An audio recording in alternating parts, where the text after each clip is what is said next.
All right, thank you all for being here tonight. I'm Sherilyn DeVries. I am with Love Lives Here. And if you arrived at this place tonight thinking you were going to hear about different ways that we can identify fake news in this era of COVID-19, you are in the right place. We are joined tonight by Julie Edwards, who is a Humanities Montana speaker. They have a fantastic program in Missoula where they have experts from all around the state sharing information with everyone. I'm so thrilled that Julie could join us. Julie, why don't you just say hi a minute so people can see you? Hi, everybody. Thanks for joining. I want to start with a couple of things. So first of all, I want to start with a land acknowledgement.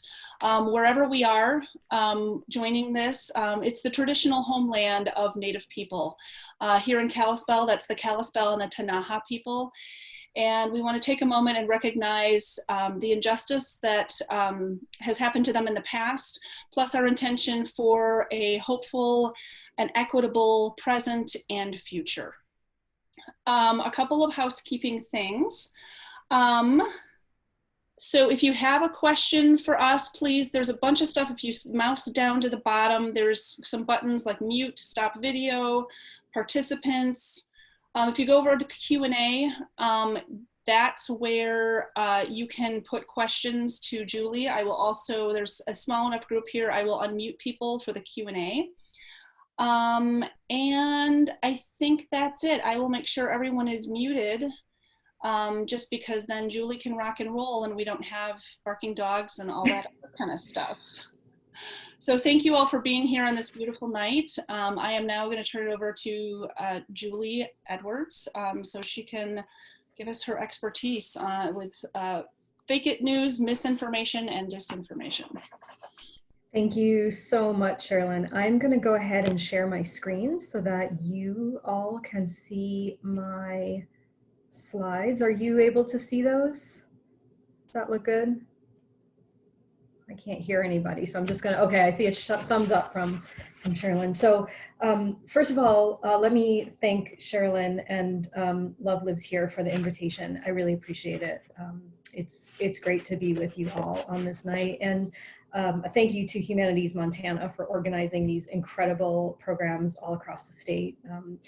The work that they do in a large spread out rural state like ours is really important for connecting people, even if it is virtually. I very much wish I could be with you in Kalispell, but we work with what we have. I was thrilled with Sherilyn's land acknowledgement. I start out the same way. So I'm coming to you from my home in Missoula, which is the traditional territories of the Salish and Kalispell people. So I want to take a minute to honor that. I also want to start with a little bit of a disclaimer. I know that we are all living in really strange times.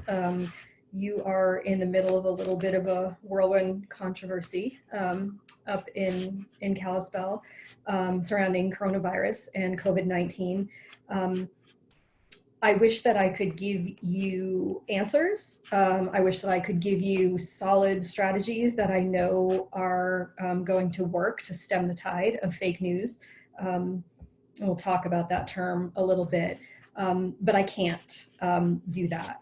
What I can do and what I will do is provide you with some information, some things, some skills and dispositions that you can focus on as you navigate your media environment, and some strategies for addressing some of the issues around fake news, particularly as it pertains to COVID-19 and coronavirus. I am a librarian. That's my background. I've been a professional librarian for 15 years. So I very, very much wish that I could just present people with good information and have them believe it. But that's not how it works, partially because good information is a lot more complicated and a lot more nuanced than propaganda and fear-mongering and mis and disinformation. So the best that I can do is give you some ideas about the ways in which librarians would approach information, ways for you to think about information, and sort of adapt it to your day-to-day information ecosystems, what a librarian would say. Coronavirus and COVID are the big topics of the day, but the tips that I'm going to give you can be applied across the board in terms of being more on the lookout for fake news, which I think, given the election year that we're in, we will see no shortage of in the coming months.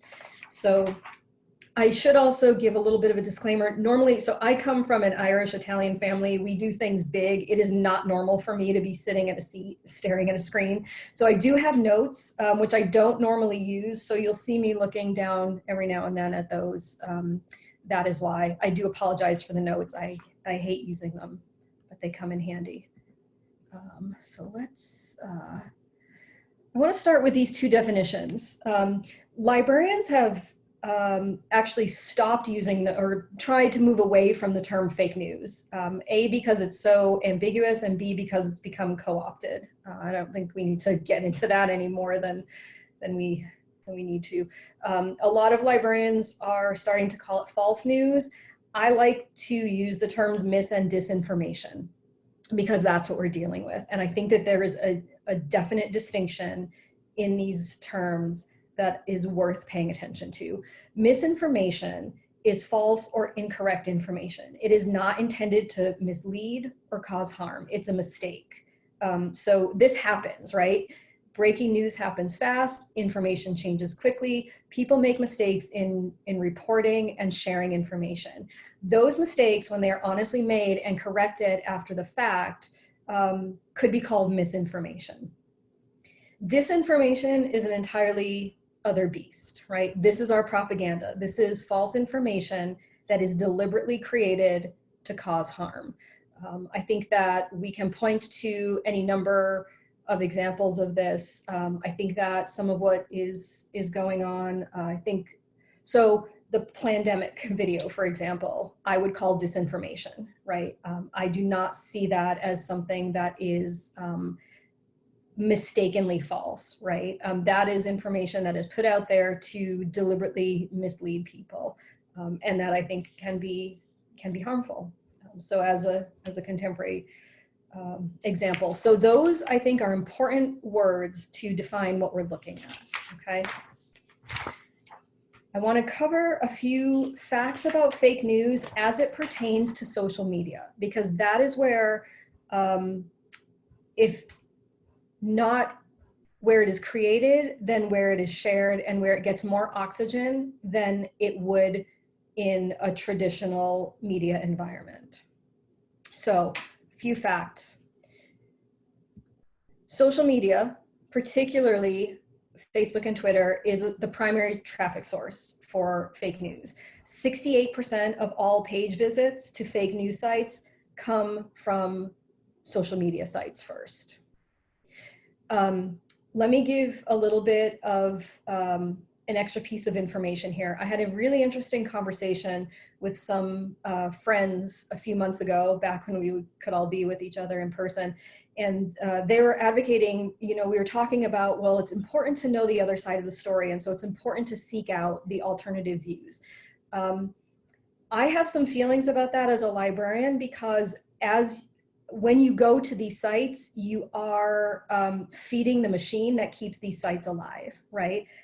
So when you click out of Facebook or Twitter onto something, even just to find out information about it, you are giving those sites a way to collect data so that they can sell advertising. And we're going to get into the money aspect of all of this in a little bit.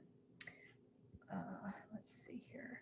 60% of Americans come across fake news on social media websites. Fake news, misinformation, disinformation travels fast. 70% more likely to be retweeted than the truth. Tweets containing falsehoods reached people 6 times faster than the truth. So this is what we're up against. The top 1% of fake news reached anywhere from 1,000 to 100,000 people, where the truth rarely reached that number. Men, white people, swing state voters, and active tweeters tend to be exposed to fake news at slightly higher rates than other groups. And we talk about this a little bit. Let's see. Conservatives and older Americans are most likely to share fake news on Facebook. And so all of this data and the information around it is linked from the reference page. So I will share these slides out after. So if you want to dig into this research a little bit more, you can. This is to give us a picture of what we're up against. And this is why I start by saying that the truth is a lot more complicated than quick sound bites that can fly around the web faster than we can counter them. So I want to move right into the skills and dispositions to fight fake news so that the majority of our time hopefully can be used for discussion. I am really interested to know your strategies right now in how you manage this information ecosystem. The D and the S will refer to a disposition, a way of thinking about information, and a skill, something that you can actually do to address fake news, particularly in the age of COVID-19. I feel a little bit like I'm screaming into the void every time I give anybody this piece of information, but it is the number one thing that you can do. And if you take nothing else away from this presentation, I strongly, strongly encourage you to use particularly Facebook and Twitter as the place where you share photos of your grandkids or your cats or whatever, but not the place where you get your news from. There are some reasons for this. Social media, this is the number one.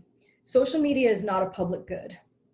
Facebook and Twitter in particular have no financial interest in curbing the spread of fake news. In fact, they make money off of it. It is extremely telling to me that they have, Facebook has removed the pandemic video, right? Like it has to be bad for Facebook to remove it. It has to be really bad for Facebook to remove it, because the more clicks, the more engagement, the more arguments that we have on those platforms, the more money from advertising can be made. So that's the number one reason, is Facebook is not your library, it's not your public school district. Twitter is not either of those things either. They are not public goods. They are businesses. They have a financial interest in keeping you on the site and engaged, whether positively or negatively. People, I think, we think we curate our news feeds. We think we curate our social media feeds. We do not curate those feeds, okay? Algorithms do that for us. So here's an example. This is a really important point. Sherilyn and I can have the exact same, let's just say, for example, the exact same political and social positions. We can work in the exact same industries. We can make the same amount of money. We can follow the exact same accounts on social media, read the same news, follow the same people, and we will still see different information on our pages, right? We live in different zip codes. We shop at different stores. Maybe one of us has kids and the other doesn't. One has a dog, one has a cat. That stuff matters, okay? It is extremely important to understand that we think that we are getting what we curate on our pages, but we're not actually. I have, my husband is on Twitter a lot. I'm not on either anymore. He follows specific journalists, and that is one way to go about it. But it is important to understand that you are seeing what the platform wants you to see, not what you think you're setting up to see. And when I say don't get your news from social media, I mean also to watch for the conversations in groups that you're in on Facebook or in networks that you're in on Twitter that don't have anything to do with the news, right? If you're in a group that I love cats, right? Or I love knitting or something like that, and somebody starts talking politics or somebody drops in a controversial topic, I would strongly encourage you to not engage, right? Because the chances of news flying around and the chances of getting people to dig in to their opinion. So I'm seeing that happen a lot with COVID, right? You can hand people, we know where to get good news, right? The World Health Organization, the CDC, our local state and county health departments are doing a good job, right? We know where to get this information. But those of you who've had arguments on social media about COVID-19 and the coronavirus will know that you can only go so far with trying to actually give that information to someone, which leads me to point 2. Don't spread fake news trying to debunk it. Studies have shown that the more you try to debunk fake news, the more people will dig in. It's not a great use of energy. And it does stir up a lot of our energy. There are studies that show that after elections, people spend a whole bunch of time, they're angry about things, they spend a whole bunch of energy finding like what they believe in and sharing it on social media. You see, like, let me tell you the truth, let me tell you the truth. All it does is feed the ecosystem, right? The more that you engage with fake news, the more it spreads. Use your energy instead to create simple messages that stick, okay? And this is probably, I wish I had a good example of this, but this is, I don't have an easy to give example, except to say that when you're tempted to try to debunk fake news, even when you send out like myth versus fact information, be really careful with that, because people tend to focus on the myths, right? Once the myth gets in their head, they have to work extra hard to get to the factual information that you're trying to get to them. So your energy is better spent figuring out a simple, clear way to get the information that you want to the people you want. And that market segmentation is a really important thing. This is one of the things that I think, speaking as one, that progressives don't necessarily do well, right? So I don't know, those of you who read the New York Times or listen to NPR, there was a really interesting story yesterday of researchers who are looking at the way that anti-vaccine groups infiltrate fake news. It's a divide, and I don't want to say a divide and conquer thing. They know their markets. They know their markets, right? So if you are sort of a crunchy yoga mom, worried about health, that might be the angle in, right? For questioning vaccines. That person, let's put her in Southern California, right?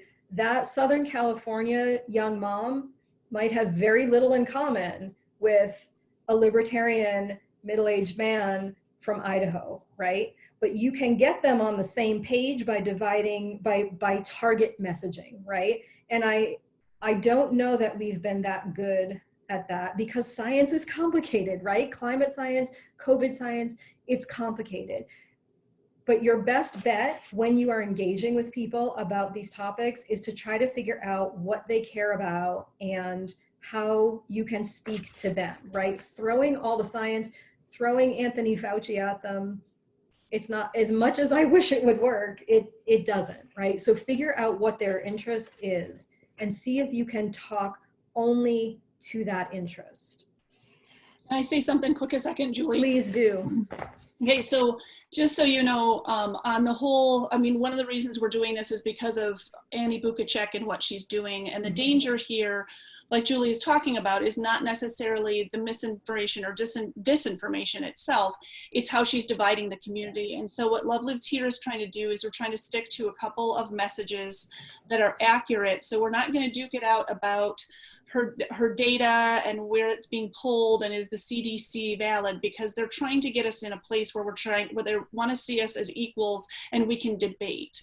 And so what we're saying is, here's the deal, is like Annie Bukacek can believe what she wants, but she's a physician, a medical professional who's not using medical information to argue this. She's using data, not data, she's using talking points from anti-government groups and pro-militia groups. And so that's the message that we're sticking with.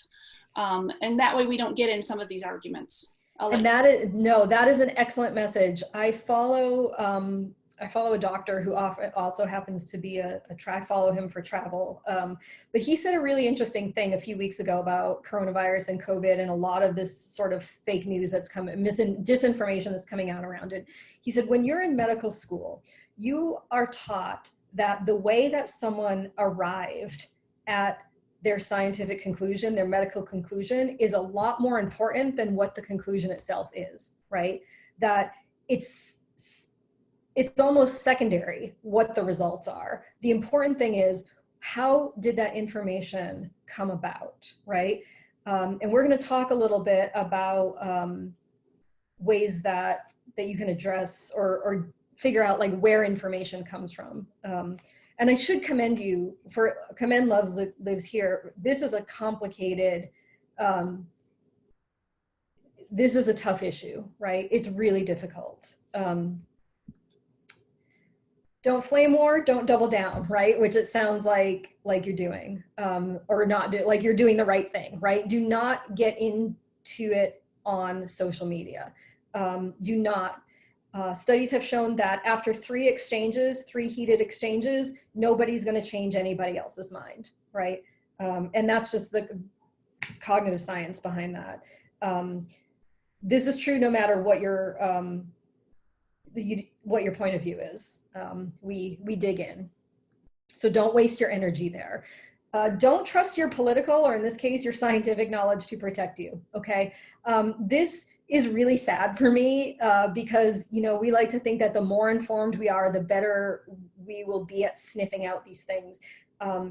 The opposite is true, actually. The more informed you are, the more easily you can twist information to suit your point of view. And I think we see this in some of the fake or the misinformation, the disinformation that's coming out with COVID, right?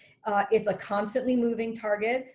There's more we don't know than what we do know. And so it's very easy to take and twist arguments, right? And to allow people who are trying to spread disinformation to, as Sherilyn was saying, drive the conversation, right? Set the terms of the conversation.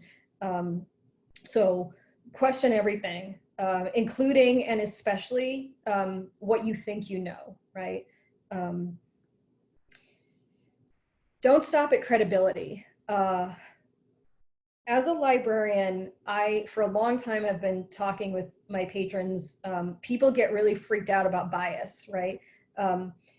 Bias is just a point of view. Everybody has one. Every piece of news information has one. There is no such thing as unbiased information because there is no information that doesn't come from things that we create.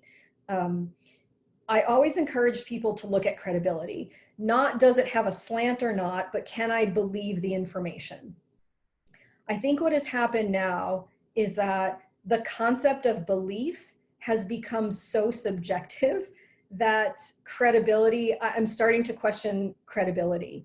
And I'm moving away from it now towards the concept of reliability, right? So knowing that information has a slant, knowing whether you believe it or not, but reliability is whether you would stake your life on it, right? So with the coronavirus information, I'm, you know, it's so interesting to me to when I hear people talk about, you know, that this is a made up disease or it's not that serious. And I think, well, would you, and some people do, we've seen this happen, you know, would you go out in large crowds, right? Like, would you go and interact with a bunch of strangers right now? Some people would, I wouldn't. And so this concept of reliability, can I trust it, right? Can I trust it? Can I trust the information to teach me something, to keep me safe? Would I act on it? Not do I believe it? Not do I think it's biased, but can I do something with it? Can I act on it? So that may be a way in with strong COVID deniers to say, you know, like, would you stake your life? Would you stake your kids' lives on the argument that you are perpetuating right now? Know your own biases, right? We all have cognitive biases. We're more likely to believe things that support what we already think. And so we more readily seek out that information. And so we're not necessarily always sympathetic to the opposing side, right? There are legitimate, and Sherilyn and I have talked about this, there are legitimate economic concerns around this virus, major economic concerns. We're lucky in Montana, and a lot of people in Montana are suffering economically because of this. Trying to understand what your own cognitive bias is and what someone else's may be is a way of trying to find those points of middle ground, right? I say this particularly about information that you really do feel strongly about, right? Double check everything. Don't share anything unless you are able to confirm its validity, which leads me to point 7, which is to read laterally. And this is what the doctor that I was telling you about a little earlier was saying about. I think this is something that is, this is a fairly new concept in education and in librarianship. The idea is that if you are engaging with a piece of fake news, and this is a skill, those of you who are teachers or who have young people in your lives, or if you wanted to do a community workshop on how to do this, I would strongly encourage you to talk with your librarians up there and set up a workshop to do something like this. If you are on a fake site, back in the day, librarians used to talk about, you can tell a fake site by its URL. You can tell it from bad design, right?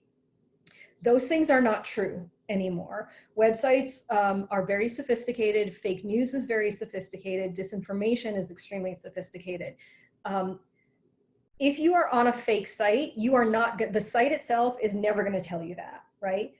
So the first and the best way for you to tell if the information you're getting is legitimate is to get off the site and find out what other people have to say about it, right?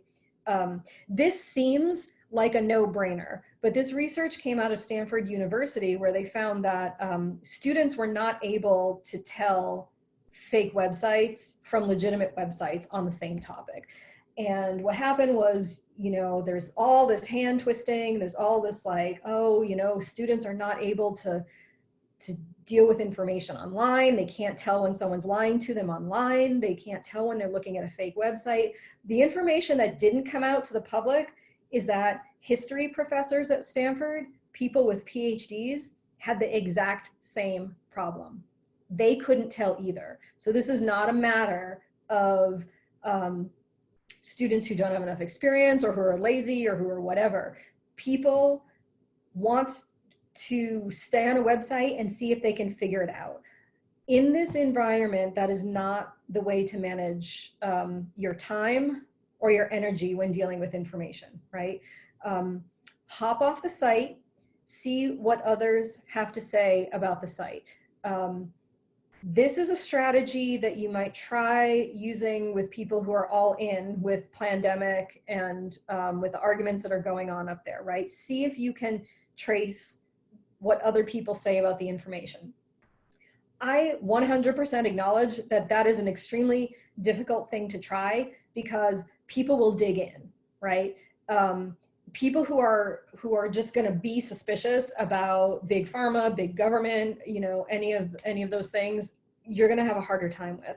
But this strategy of reading laterally is something that we need to start doing and teaching younger people to do as a way of figuring out what they're looking at online.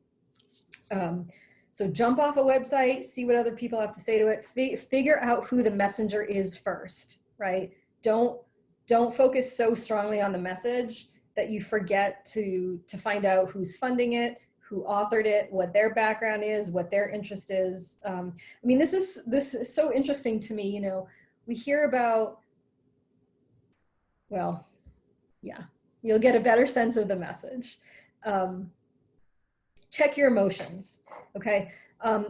Our brains are designed to look for novelty, things that are new, and particularly things that rile us up, right? It's a survival strategy, evolutionarily. This is unfortunate for people who are trying to fight the good fight against disinformation, because disinformation is by nature novel and new. It is emotion provoking, when what we're trying to do is give, like, you know, the hard, cold, boring facts of washing your hands, right? Like, it's a tough position to be in, because the truth is, you know, it's not novel. It's not emotionally rousing, but you know, seeing if there's ways to make it more so. Um, I often think that we need like marketing experts to teach us better ways of taking what we already know, what we know to be true, and making it, you know, sexier for an audience. We see this with the corona information, right? People are really angry, and people are justifiably angry. It's a scary time that we are in. But I think it's important to remember and to try to teach people, if you are really, really angry by a piece of information, it is designed to make you angry. That's the point of it. It's not to get information to you, but it's to get you to share it, to amplify it, to flame, to engage, you know, all of these things that we do on our personal social networks, right? If you come across something that makes you furious, and I have strong opinions about all kinds of things, and I would share stuff all over the place until I realize that I'm just perpetuating an argument that is not going to be won on social media. Be the customer, not the product. This is the thing that convinced me to get off Facebook, to be honest with you. If you are not paying for your news, you are the customer, not the product. The more you click, the more data is collected about you, and then you are used by sites to convince advertisers to advertise on that site, so that target advertising can go to you, right? The point is not to give people information. The point is to make money. I think a lot of people think that fake news, misinformation and disinformation, and I can't speak to the specific issues that are going on up there right now, but money is very often behind this, right? Because the more information that is shared, the more money can be made. This is why clickbait is so tempting, right? Because you don't know, you're triggered to click on something to find out more, but when you click, this is why, you know, you ever click on something and you're super disappointed by it because the headline makes it seem like it's going to be some really interesting or compelling piece of information or just something fun, and then you click on it and you're like, that's stupid. Either I know that, or the information doesn't match what the title said.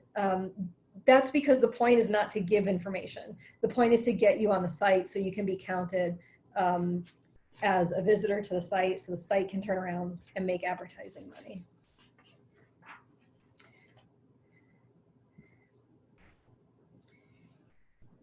I don't think this will be a surprise to any of you, but it's something that you might try with people who are having a hard time believing anything right now, right?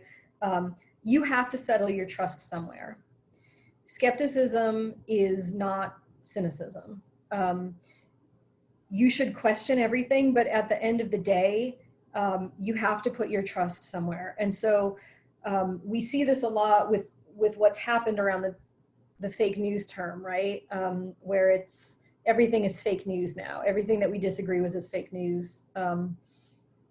At some point at the end of the day, you have to lay your trust on some form of media. And so as you're talking with people who are in that place of not believing anything, or just saying, well, the media is lying, right? And we hear this often. Ask them how and where they'll settle their trust, right?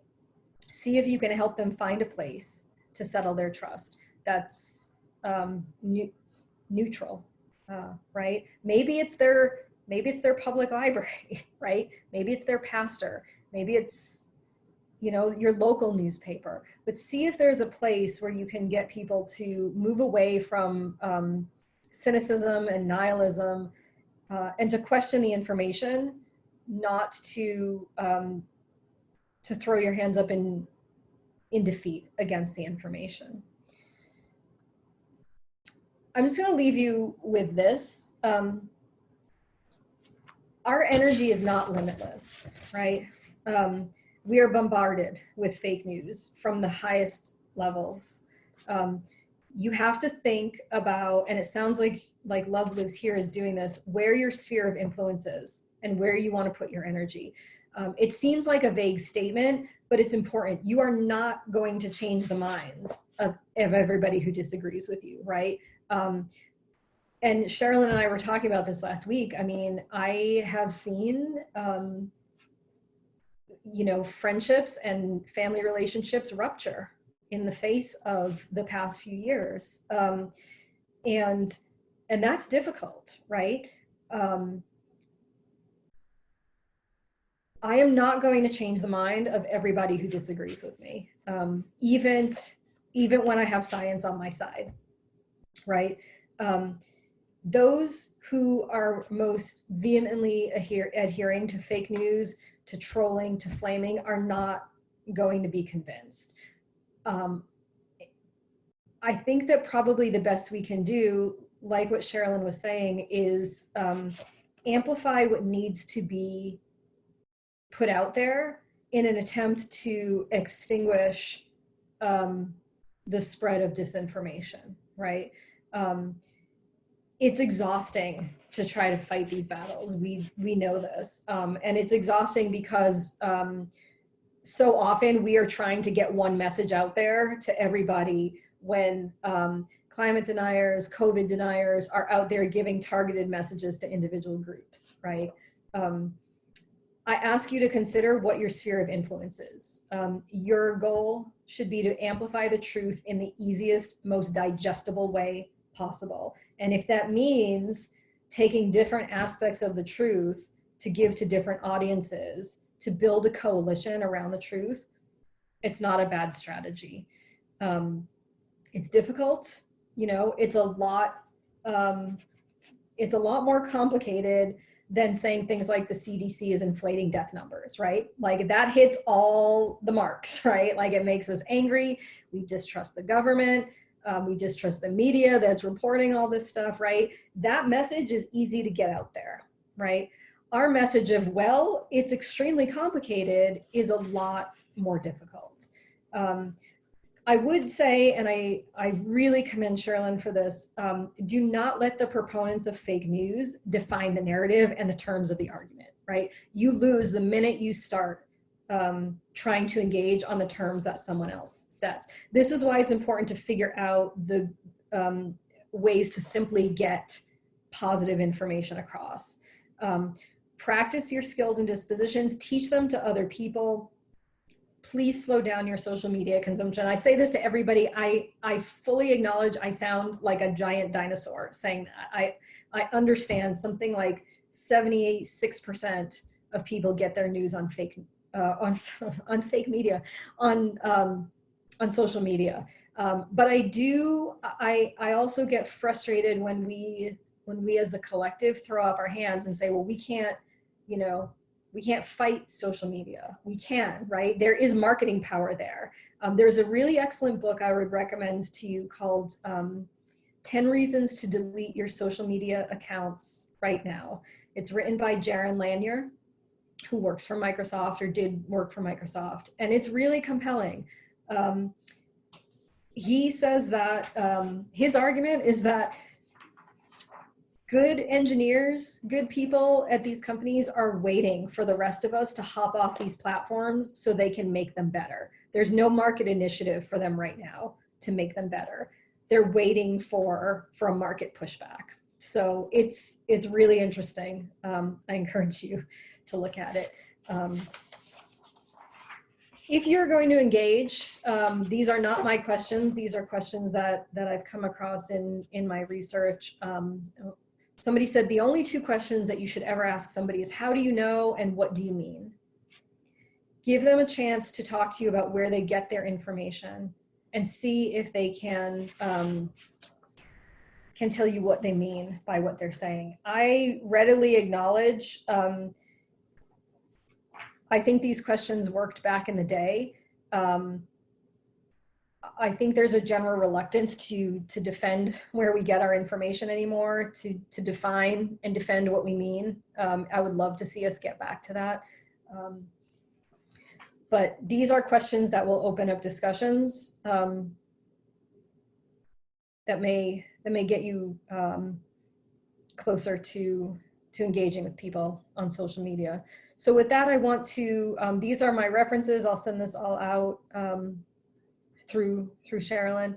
I would really love to hear where you're at, what questions I can answer for you. You can reach me via that email address at any time. I'm happy to engage.